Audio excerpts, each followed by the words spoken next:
Welcome to Power of the Tribe podcast. I'm your host, John Connors. I'm also the founder and head instructor of Connors Martial Arts here in Norwood, Massachusetts. We teach Brazilian Jiu-Jitsu, Muay Thai, kickboxing, and mixed martial arts. We have a great tribe. Come in, whatever you're trying to do to improve your life and yourself, we can help you do it. And I'm here with my co-host, Dan Robin. How you doing, Dan? Good. We're still in the midst of the virus. It's April 4th or 3rd. Today's the 3rd, right? Yeah. Yeah, so, April 3rd, 2020. I think 2 weeks ago we spoke about, within the next 2 weeks they'll tell the story, but it didn't turn out that way. Doesn't feel that way. Now it sort of feels like the next 2 weeks is what they're saying is when it's going to really. Next 2 weeks, yeah. So again, we're at the, it's like almost like a perfect storm to cause anxiety out there, and that there's a lot of unknown. There's this idea of the worst is yet to come. There's this idea of no one really knows how long it's going to last, a lot of uncertainty. A lot of frustration. A lot of frustration, people losing money and jobs. And then hovering all of it is a possible health scare. So I try to go to Whole Foods today, and there was a much longer line today because they're limiting the number of people in the store at once. And it was raining out, so I just bailed on it. Yeah, maybe I'll go back later. They're restocking I feel like the restocking has started from what I've seen, like in Stop and Shop and some of the stores I've gone to, where it's getting easier to get almost whatever you want. Is what I've seen. The only thing I noticed missing last time as a Whole Food was toilet paper. I think maybe paper towels. Still toilet paper. I don't know. I feel like that's also like self-fulfilling. Like now everyone knows that you have to get toilet paper, like that they're running out. So then if it appears, everyone runs and hoards it. Like, so it might keep doing that. Like that makes sense, Dan. It's going to take a while for that to work itself out of the system, right? Yeah. Sooner or later, everyone will be like, I have 1,000 rolls of toilet paper. I can take a break from buying it, I guess. I'm good. I'm good for a while. Yeah, it's kind of obnoxious, somebody overbuying toilet paper, overbuying anything, I guess. Yeah. I don't know. And we're also okay here in a more urban setting. I was saying before this podcast that a lot of people think in a pandemic or some apocalyptic kind of scenario, you run for the hills. Like, so we have my family has a cabin in the mountains, and that's if there's a tsunami that we go there, right? There was always this thought, like if things go bad, we all head up to the cabin, and it turns out like it's the worst place to be. Like you're isolated, and there'll be one supermarket within 50 miles, and so what happened. I know some people that are up there and that live there. Yep. And like a bunch of people ran from the city, from New York, bought everything in the store, hoarded, and went to their cabins. And now the one supermarket, the one place to get food is empty. Empty. Yeah. So almost empty. Yeah. So there's people there that literally can't get food, so it's much worse in isolated places, or at least some isolated places, than here. Not to mention the medical facilities there, best case scenario, aren't great, right? They probably never have had a ventilator up there in their lives. Huh. You know what I mean? So it turns out that's one lesson learned. Like, you don't always want to head for the hills. Well, Dan, I don't know if it's because I'm a Rozzy kid, but I would never have headed for the hills. Yeah. That wasn't your plan. Never. You didn't have a tent. I always feel so much safer in a highly populated area. Just there's witnesses. They can at least, they'll find your body. You go out in the boonies.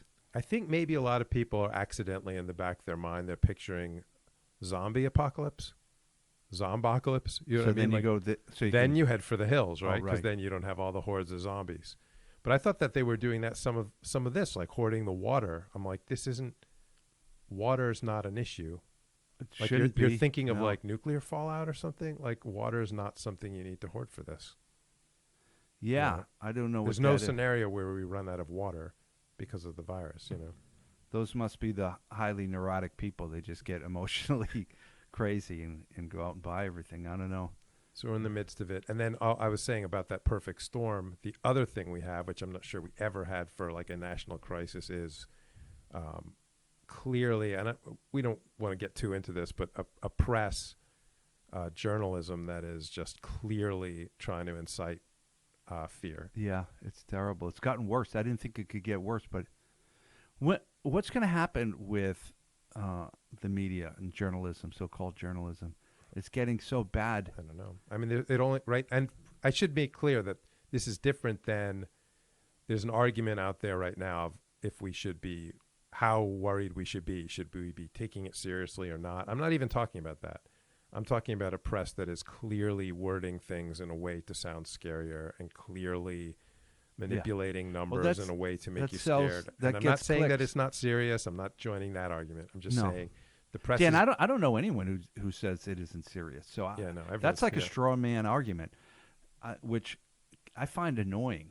You know, so that I don't know if our listeners are familiar with that term, straw man, but it's basically you're inventing a side of an argument that doesn't exist, so you can get enraged and inflamed. Yeah, and you're getting enraged. And have righteous indignation. The idea is you're enraged at that straw man, and it's not even a real... It's not a real man. It's a straw man, yeah. Because I have heard people that use terms like, when are we going to start taking this seriously? And it's like, take it seriously. We shut down... Right. Everyone I know has been in their house for 3 weeks. Like, I think we're starting. I think we're taking it pretty serious. I think Massachusetts seems to be on top of it. I don't know, Dan. Yeah, especially I don't work in a hospital, but it seems like they're doing a pretty good job. Yeah. Seems like they flattened the curve. I don't, like you said, it seems like they keep saying in 2 weeks we'll know. So. And that's one of the problems with if the press is not doing the job of just trying to tell you what's happening. It's very hard to know what's happening. It's very hard to know how the hospitals are doing. Know what I do, Dan? There's a Massachusetts governmental webpage. They update every day at 4 o'clock with the amount of cases and the amount of fatalities. That's pretty much the only thing I look at. Because, and then I got to wait. It's good because then I have to wait till 4. Yeah. I went through a period where every moment I was on my phone looking at the latest thing, and there's not a lot of new information. It's a lot of rehashing of stuff, right? Right. But every story about someone young that has that there's a fatality from someone that's young or healthy, that gets blasted across your phone. And that's a big one, yeah. And keeps people in a state of agitation all the time.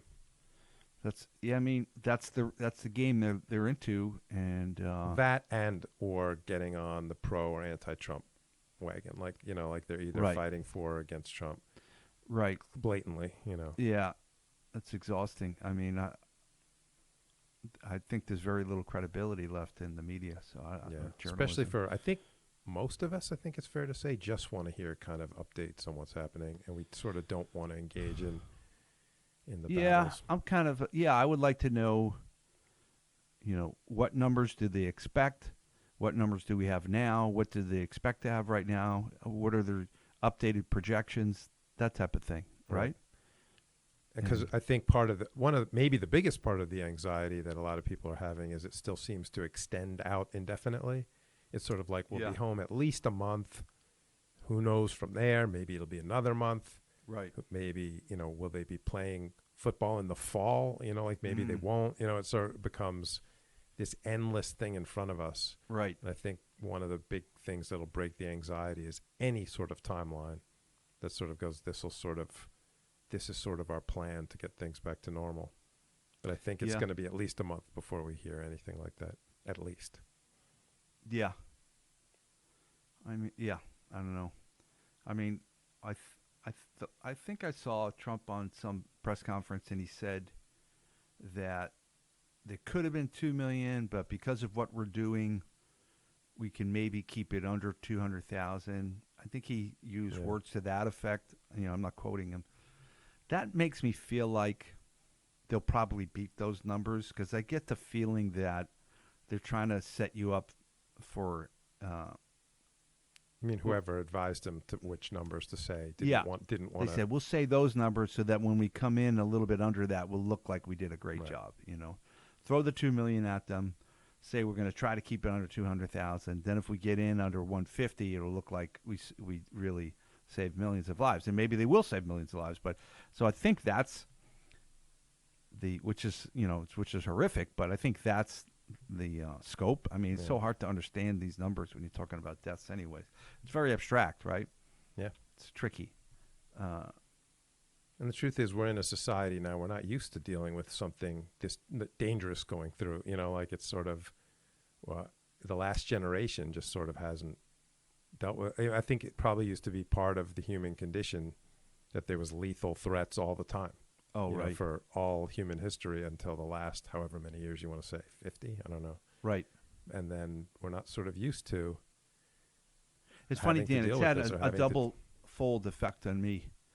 On the one hand, I figure, hey, whatever I'm going to do, I might as well just do it today because who the hell knows what's going to happen, right? Like I think when I'm older now, but when you're younger, you feel like life's going to last forever, and you get plenty of time to get around to whatever it is that you want to do. And then, of course, as you get older, you realize that is definitely not the case. So I've been feeling a little of that. You know what I mean? Yeah. But then I've also been feeling a little bit on hold, like, what am I going to do? What can I do? For me, I bought the Mega Stuff Oreos. You went for it. I was just like, you what? Finally pulled the trigger on that. Yeah, I was just like, you know what? Who knows what the future holds? I'm going to try these Mega Stuffs. I was wondering about that, right? Mm-hmm. I didn't get the Mega Stuffs. I ate a little cheese, though. Yeah. I think I'm like you're actually doing what a lot of people probably planned. You're coming through this, like, using the opportunity to sort of get or maintain fitness and but that's the point, Dan. I think it's hard because I'll tell right now I'm failing miserable at it. I think it's easy to fail right now because, like you said, there's no for what? Why are we doing it? You know what I mean? That's how it feels, right? Yeah. It's like let's get fit. Like, I want to look good on the beach. Why? I can't go on the beach. Yeah. So why am I looking fit? Yeah. It's kind of messing with the near-term future, so it's hard. Yeah. Yeah, like I'm just sitting around the house anyway. I'm just going to break out potato chips or whatever it is because why not? Why not? Right. Especially with the quarantine, saying it's going to be at least another month. The back of my mind is like, well, even if I laze around for a week, I'll have 3 weeks after that to get back in shape just in the quarantine. Right. So it's obviously that's not the right mindset, but I'm trying a little bit. By the way, I'm not as bad as I could be. I'm almost as bad as I could be with what I'm eating, but I'm working out a little bit. Know what I felt, Dan? Push-ups, I got bad one kind of day, stuff. 1 or 2 days. I got pretty bad, and then I wasn't even interested in doing that anymore. So I kind of snapped out of it with no effort, just snapped. I'm like, I don't even want to go crazy with the bad food and the extra alcohol. I'm like, had no appeal. Yeah, it didn't. Really weird. Yeah. Yeah, I'm also keeping it I'm keeping the alcohol down, and I did notice. I went to Yankee Spirits today. Yeah. They're doing pretty good. They're doing a fair amount of business. So. Yeah, I think the liquor stores will be fine through this. Right. Oh, the bars are closed and the restaurants are closed, so they'll probably get a boost, I bet. Yeah. They get probably a pretty good boost, right? Yeah. Unless I don't know how it works if they sell the bars and. I don't think so. I think that's a different system. That's There's my different feeling distributors, too. Yeah. But I'm trying, because everyone out there, it's easy. You can what I'm trying to do is do something, just be like, I'm doing some sit-ups and push-ups, and I'll just do whatever it is, 150 of sit-ups and push-ups and squats or something like that, because you can do that in front of a TV. Oh, right. I'll literally do it in front of the TV. I'll just be like, I'll even leave this TV on, and I'll just. I confess, I haven't had the enthusiasm to do it. But you're rolling though, right? So. I cut in there a little bit with Rory, and we shot some videos that I put up online, right. But not a lot. So I've been doing that. I'm trying to pump up our YouTube channel. So if everybody who's listening to this, it would be terrific if you could subscribe to our YouTube channel if you haven't yet, and click the little bell icon. It'll notify you when new videos come out. And the subscribe, it actually helps in some way, right? Like if we get right to now, some Dan, threshold. we're at 517 subscribers. Our goal is 1,000. If we can get to 1,000, you get some kind of superpower, right? We get some superpower. Yep, we can monetize the channel. We can sell T-shirts on this channel through Teespring. Some things start happening for us. So that would be big if we can make that happen. And it's just a click. There's no real downside, right? Anyway, no downside. Just no. click the button. Yeah. Of course, we want them to subscribe on their podcast apps, but please do it. Let's ask today specifically for the YouTube channel. That would be great. And tell your friends about it, too, if they're interested in jiu-jitsu and the power of the tribe, the stuff we talk about, let them know about us and tell them to subscribe. It'll be great for us. I got a good response from the technique videos I put out, but I have been looking at my phone far too much in the last couple of weeks. Yeah, it's a hazard of the quarantine. It is, right? Yeah. I was just thinking, actually, that's one reason to, like, everyone's quarantined at home. You might as well listen to our podcast. Might as well. You're trying to figure out how to fill the hours. Definitely. Yeah. Like, here's just one more. Yeah. But you were saying about looking too much at your phone. Yeah, my eyeballs are like swollen, Dan. They're like my eyesight's degrading rapidly. And I have the blue blocker glasses that I've been wearing. Which, do you have those? I have sunglasses. I don't know if these glasses are specifically to block the computer blue light that comes at you from your phone and computer. But you can still see the phone? Or? Yeah, it looks like a slight yellow tint yeah, on sorry, the glass. I have a pair of sunglasses that I can't see the computer. These aren't sunglasses. These, they look like regular glasses, or reading glasses, something like that, and they definitely take a lot of the stress off your eyes. Yeah. So it hurts your eyes, and then there's all the messages that just feeds everyone's anxiety. Right. Everyone's sitting at home, and they're just staring at headline after headline of. I'm sure you've seen it. People our age and younger that just that died from the virus, and then they throw those up, and it's hard to. You can get wrapped up in a little bit of anxiety-producing stuff, I think, online a little bit. Yeah.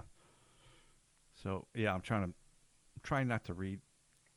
Too much of that stuff. Trying to stick. Yeah, I mean, I'm not really too. I'm actually enjoying the funny memes that people put out. There's a lot of those Joe Exotic Tiger King memes out right now. Oh, so I did see the Tiger King. You watched it. That's also. Have you watched all of them? I did. Dimitri, did you watch that show, Tiger King? No, I did not. You gotta put that on your schedule. Yeah, it's a big one. Yeah. Yeah, it just hit while everyone's quarantined. So I don't know. I don't want to watch it out of principle at this point. Yeah. Oh, right. I get it. Yeah, I respect that definitely. But it's pretty good. I noticed that I was watching a lot of things that I would advise that are good, but I feel like everything I watched was making me angry.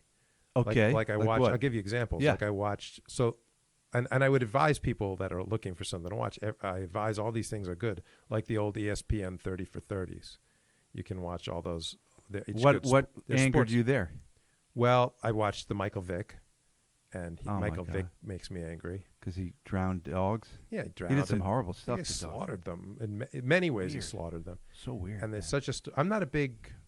And I'm not saying this is right or wrong. I know a lot of people disagree. I'm not a big forgiveness guy. There's certain things you do, smashing a dog onto the pavement until it dies, stuff. I'm like, I'm not so big on forgiving you. I tell you, I think I'm into forgiveness, but when somebody does something so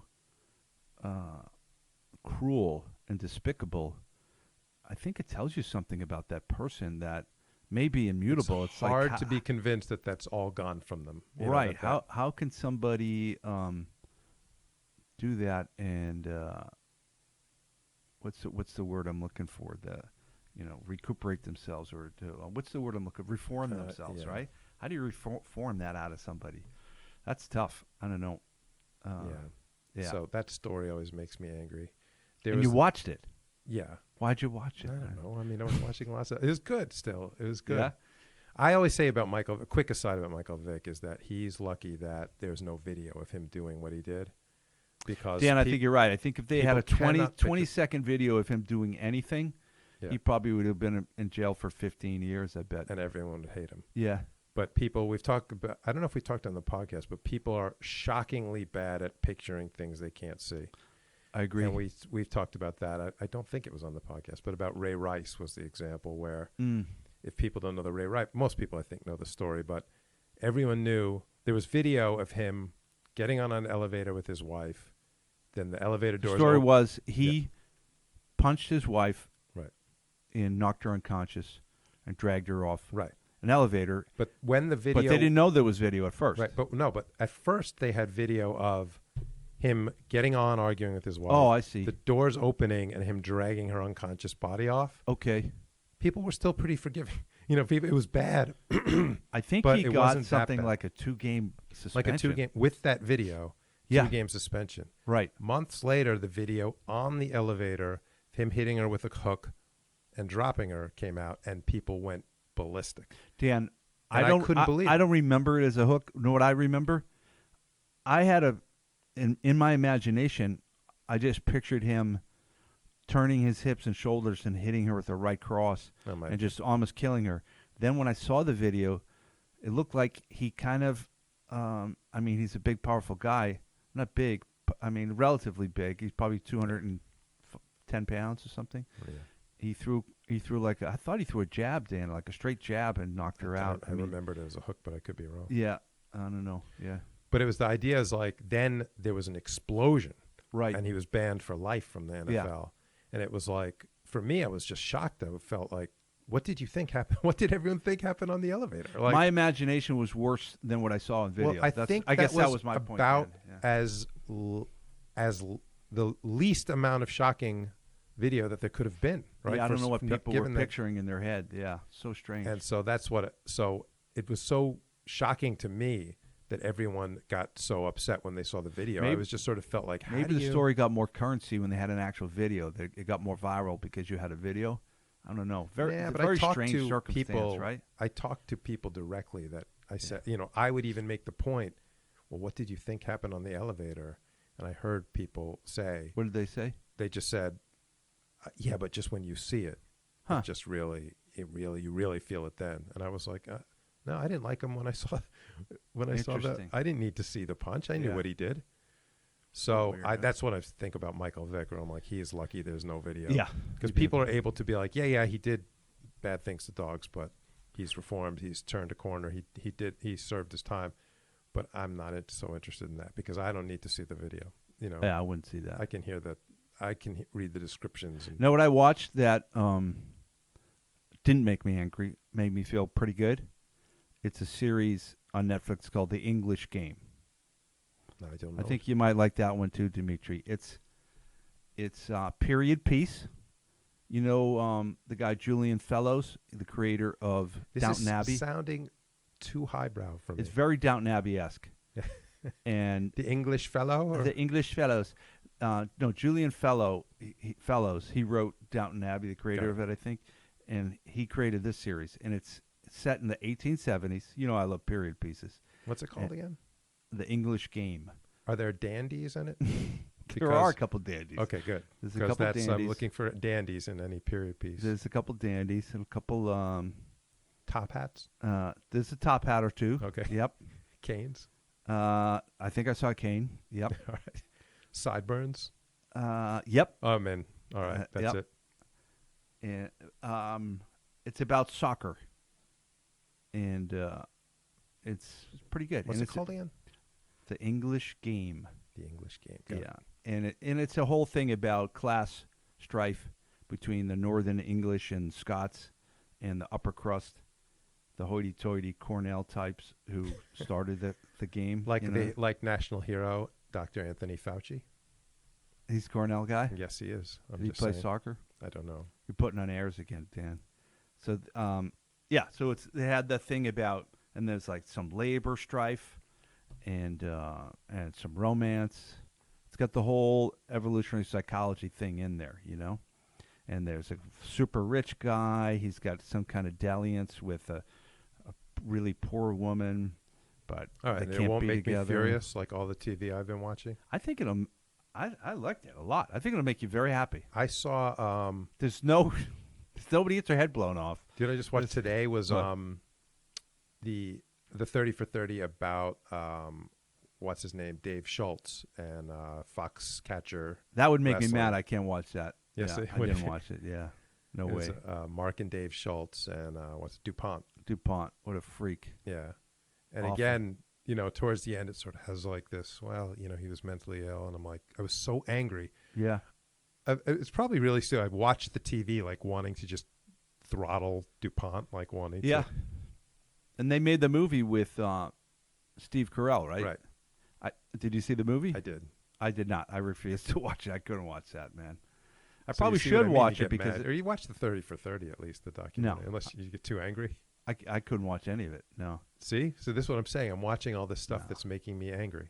I don't know. I don't know where maybe I heard about the story when it happened in the 90s or something. I don't know, but yeah, I can't watch that stuff. It's awful. Yeah. That guy was an amazing wrestler. Here's something. Dave or Mark, they were both. Both. Really good. Yeah. You know what I found fascinating about them? Maybe I'm wrong, but my understanding is that two brothers wrestling from a high school in California that's not necessarily well known for wrestling, and they both end up becoming world champions. Yeah, world champ. And what amazed me is they had brief interviews with their parents, and like I think the dad's like an artist. Yeah. And the mom's like a musician right. or something. Yeah. Like they had nothing to do with athletics. No, and they didn't. So it wasn't even like they had the dad who was an ex-Olympian. Oh, right. Like, you know what I mean? Like these two brothers just somehow out of nowhere. Yeah, out of nowhere. I find that so inspiring, and I think it's important that they were brothers because you almost need a collection, a meeting of some minds that can come together with great intensity and passion, and become world class. And it probably helps you think about it 24 hours a day, right? Like they'd come home and wrestle some more or talk about it. And they didn't grow up in Iowa. They didn't start wrestling when they were 3 years old. And as you see, a lot of champions. So maybe they had the advantage of looking at it from a slightly different perspective where they could come in with some innovation. So I find those two guys very inspiring, and it inspires me when I'm in training here jiu-jitsu with my son, and it makes me think, yeah, maybe two people on a mission, like-minded, that have passion and are serious about what they want to do can become world-class. You know, I mean, that to me is inspiring. It's one thing if you go to the place where they're making all the world champions and you join the team and become a world champion. That's great. That's hard to do, right? It's very hard, right? Because it's a. But if you can just do it by yourself, you have to probably be a specimen, right? To hundreds and hundreds, thousands of people coming through, now, and Dan. how are you the There's best some of guys all of them? in the no-gi world. Lachlan Giles and Craig Jones are two New Zealanders who are like two of the best in the world, right up there, out of nowhere. Very strange, isn't it? Yeah. So it's like awesome. you said, maybe there's something to it where they're not just in the meat grinder where the best of, where thousands of people go in and the very, very best, like most sports actually, the very, very best come out. Maybe if they're able to come in with like a slightly different perspective, they don't have the same training, and they think things a little differently than I think you're else. right. I think when you go into those institutions, those things, they're not only training institutions, but they're sort of winnowing institutions where they're just like, they're shedding the people that just can't keep up. Right. So they're really not about development. They're more about separating the very, very genetically gifted from everybody else. Right. I think probably most of the communist countries are like that. I think that's how China is, where they take very young children that show promise in a sport, and they leave their parents for their for their entire life pretty much. And this is especially true in jiu-jitsu or MMA, where it's young and developing, and you could come in with a sort of a novel approach and actually have it. It's very hard to have a novel approach to something that's been around quickly. for hundreds of years. Yeah, I agree. Yeah, definitely. Yeah. And speaking of wrestling, another thing I wouldn't advise some people out there. I watched this series called Dark Side of the Ring. It's like about professional wrestling. Professional wrestling, okay. But there's such mayhem in that sport, as most people know, like so much death and murder, and so each story is about someone where it goes bad. And they're fascinating stories. I'm not positive. My one hesitation is that if you've never heard of any of these, like I don't know if people would like it if they never watched it at all and never heard of any of them. Like, but although I've seen some episodes about I'll tell you right now, I don't want to watch it. Yeah, that's what I'm saying. Yeah. It might be more like, if you haven't watched it, it might feel like, like. Dan, you're watching some dark stuff over there. Yeah, I was getting angry too. There's a guy, Chris Benoit, who I heard murdered his family, and it's like he gets so angry at him. I don't know how you could watch it. I wouldn't watch it. So see, I'm watching show after show that I'm leaving like all angry. So maybe I'll try to watch the English Game. You should watch the English Game. It's going to be really hard to get fired up. Something by someone, written by someone with the last name Fellows, that'll probably make me feel better. Yeah. Some of the sounds like author, you didn't watch Downton Abbey. No. Did you? I watched the whole series. Yeah. Was it good? I enjoyed it. Yeah. the attention to detail and the production value, it's just I know, obviously, incredible. everyone loved it. I Yeah. just didn't. Yeah, in England, that sort of super upper class in England back in the day, which is so wealthy, and it's just incredible, you know, the houses that they created. They're all literally living in these giant castles, pretty much. Yeah. Am I wrong in thinking that for like most of the people at the gym, I feel like I could sell them on Dark Side of the Ring more than on Downton Abbey. Am I wrong? I think you nailed it, Dan. Okay. Yeah. Yeah, I'm showing a little bit of my softer side, Yeah, so to speak. Yeah. Sure. I'm not sure about that. Yeah. We'll have to see. We'll try to Yeah. get some feedback at some point Right. if people watch more Downton Abbey or Dark Side. On the other of the side, Ring. I've been dipping back into the Ozarks. Ozark. Yeah. I started. No spoilers. Where on are this. you? I've seen about 3 episodes Yeah. this season. It's good. Oh, This you're season. in season 3. Oh, Yeah. I went back and I started. I'm in yeah. season 2 again. Oh, I went all I started from the beginning, having like a second time through. second time through. Oh, It was worth it. I had forgotten it. It's so long ago. yeah, I forgot a lot too. So yeah, I'm not even in season 3 yet at all. Yeah, I'm just doing season 3. Yeah, I like Ozark. So again, for those on quarantine, this podcast has got the TV advice. We got the TV. What know to what I was watch, thinking about, What Dan? to watch. It can be our big what to watch. You often say what our catchphrase. I don't know if I'm going to give you credit for it or the both of us. What would Mr. Spock do? Oh yeah. How we admire his insanely low emotional variability, Yeah. and he seems to be able to think clearly all the time. I was actually thinking that, I mean, that's a great advice involving this quarantine, right? Yeah. Because a lot of the people that are sort of inciting, like online, you know, like in wherever it is, chat groups or Facebook, or, you know, it's like, it's not a question of whether or not people should be warned or not. Like Mr. Spock might think people should be warned to, you know, not congregate or whatever, but he wouldn't do it in a fear-mongering way. Like, just do everything logically, sensibly. I don't know what the answer is, Dan, because I like to have accurate numbers, and I appreciate reality and accuracy. But some people, I think, believe if you want to warn people, if you exaggerate something a little bit, it's better because it's going to catch people's attention Right. more. I think if they could articulate their strategy, that's what they'd say. Early on in this quarantine. But that doesn't work Yeah. for me. Maybe it worked for some other people. I don't Right. know. It was that you had all these early videos of like the kids partying on spring break. That was awful. Yeah. And then I think a lot of people thought they needed to react to that. Right. Like to fight that, to be Right. like, hey, take it seriously. And so they started thinking it was almost good to incite fear because you're fighting the people Right. who are not paying any attention. Yeah. So it was like, you guys are thinking it's a joke. It's no joke. It's you know, it's people are dying. And then they started along that path of like, people are dying, healthy people are dying, kids are dying. Yeah. And like it started That's a becoming very like specific group, isn't it? Spring breakers, college students.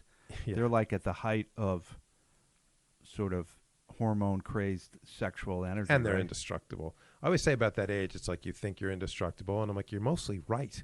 You are pretty indestructible at that age, you know, like Yeah. look at this virus, and no one that age is succumbing to it practically. So the original Star Trek series, Yes.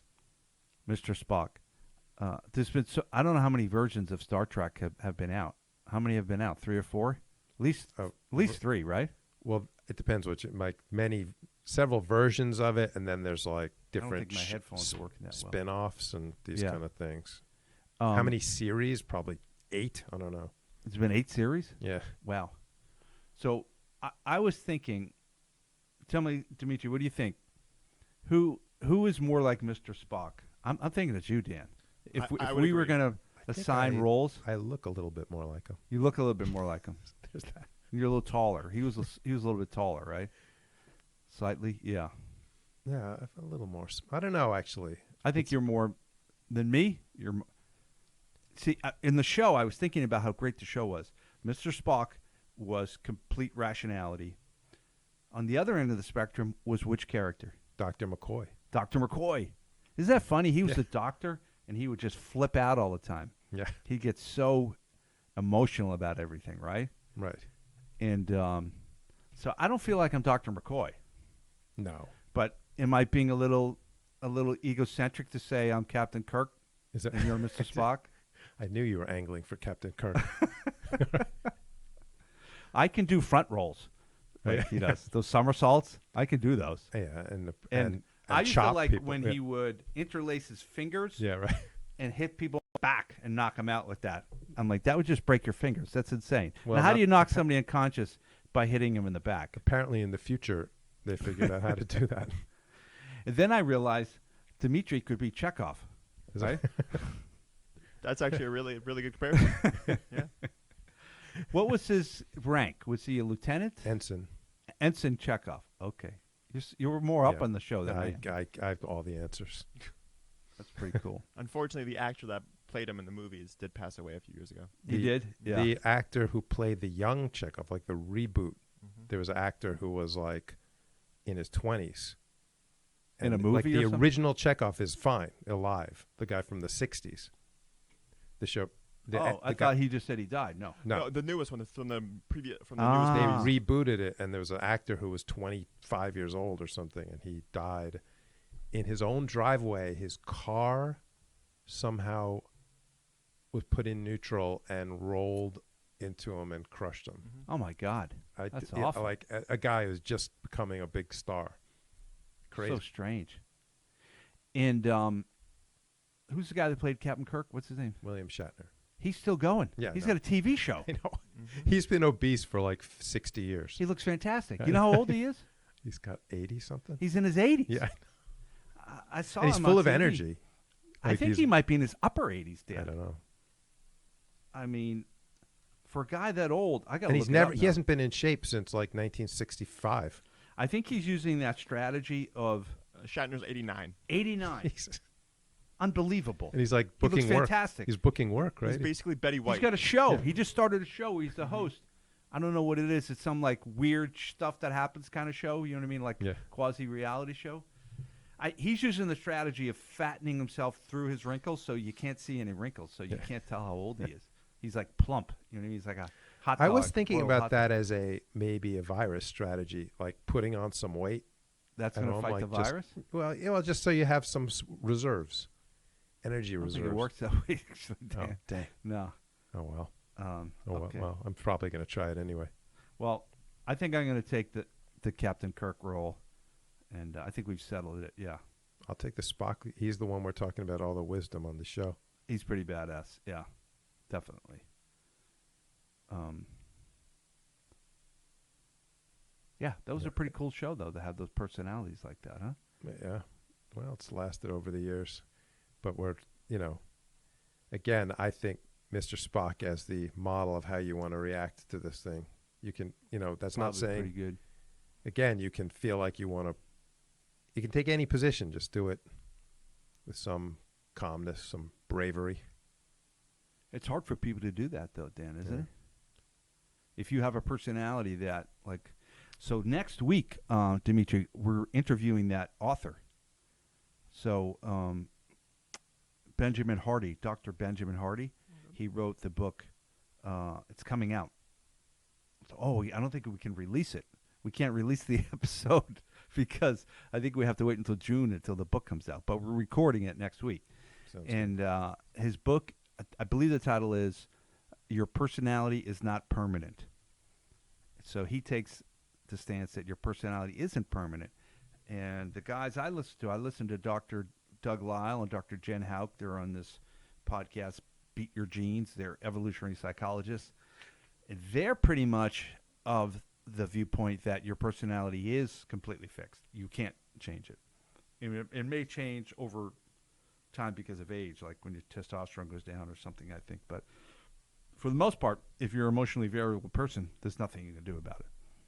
We could ask him about that. We're going to ask Dr. Benjamin Hardy about it. So related to what we're saying about how you respond now, you're saying if you're sort of the type of person that's going to be full of anxiety over this, there's not too much you can do about it. Like We'll that's sort of your have nature. to ask Dr. Benjamin Hardy about it. Yeah.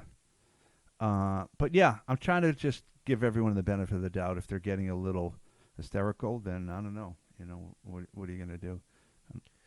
I was also think back to what I was saying about like how it used to be. If you go back to the 1800s, death was looming all the time, and I think people were part of raising kids was teaching them or putting in their heads they should be brave. You need to be brave. Okay. To face things because so much things were going to come for you in life or any time in the past. Take any era you want to. There's threat of disease and war and murder and all this stuff, and we're sort of at a time where people aren't taught that. You know what I mean? They're not taught. You don't think the parents do that anymore? No, I don't think you're taught like you have to be brave and resilient because you don't really have to. You know what I mean? Like you don't usually have threats like this virus. You know what I mean? This is an unusual thing. So those headphones were blocking my hearing from they you. were actually It's crazy. I this took whole them off and I could hear you. I Oh. was just lip This whole reading. time you were just nodding. I thought that's what you're doing usually anyway. Very interesting. Interesting point there. So you're saying That people in our current culture, parents do not feel the need to tell their and kids this isn't to like a be parenting brave. criticism. I'm saying for you and I, everyone, like you're not raised to be like face things bravely and face Well, Dan, because you don't have to. wasn't it a And few now years everyone ago has to call on it. they came out with that nutty, politically correct PSA where the worst thing you can tell your son is to be a man. The most damaging 3 words are act like a man or be a man. Do you remember that? Yeah, it's the worst. The worst 3 words to tell a boy or something like that. So crazy, right? And that's what Yeah. it's essentially saying is be brave, right? Yeah. Endure. Yeah. Yeah, and it goes for women as well, right? Of course. It's like you have Yeah. to endure, be brave, and we're sort of not used to flexing those muscles. None of us are. You know what I mean? Not none of us. Most of us are not used to Many of us flexing those aren't. muscles Yeah. of having to be brave and endure, and now everyone's got to flex them. You got to be brave and endure out there. Yeah. I tell you, Dan, a lot of people reached out to me, are members of the Connors Martial Arts Academy, and sent me messages of support, and really wonderful. And of course, I'll never forget those people. But I got to tell you, as a group, the law enforcement people really made a special effort to reach out to me. Like a lot of those individuals. So they didn't do it as a group. Let me be clear. But of all the people that I got a lot of messages from, they were really well represented. Like it was noticeable to you that Yeah. you kept hearing from the law enforcement Yeah. people. Yeah, and that was awesome. And it's So interesting impressed. too because they're also people that are out there. You know what I mean? Yeah. They're not sitting at home, and No. yet they're still going out of the way to contact you. It's great. Yeah. Yeah, I mean, it's got to be tricky if you're out there because your business is human contact, right? Yeah. So I hope all those guys stay safe and stay well. And but they're a great group of guys. We talked about that before. So Dan, we didn't talk too much about jiu-jitsu. I don't know. Yeah, we just got away from all kinds of stuff. You couldn't even possibly summarize this episode, could you? No. Star Trek and Ramblings. things to watch on TV. I could call it miscellaneous ramblings. Miscellaneous Television advice. semi-coherent ramblings. Yeah. I did have a couple of things. Maybe I'll go through right quick right now about jiu-jitsu. What do you think? Or do you want to wait? What time are we at? Yeah. We got 20 minutes. Holy cow. So what? Uh, I thought we could. I All right, thought- well, you could do Yeah, we started late. I got here late. Oh, okay. You know what? Yeah, I think you're right, Dan. Maybe we'll just wrap it up today, and I'll put together this stuff next time. I'd just like to say thanks to everyone who's reached out to me, concerned about Rory and I and the academy. I think we're gonna come out of this stronger than ever. I can't wait to get back to the students, teach them, give them some private lessons. We're trying to plan some other exciting things. Hopefully, after May 4th, we'll be back at it. We'll see. Yeah, I think maybe we can do some in-house tournament stuff that might be exciting. We do that for the kids, but maybe we can do it for the adults too. And we get some other projects in mind that could be a lot of fun. So let's just tell everyone to stay safe, stay well, hang in there. If you need me at all, just don't hesitate for my students to reach out to me, send me a message or a text if I could do anything for you. And we'll see you next week. Yeah, hang in there.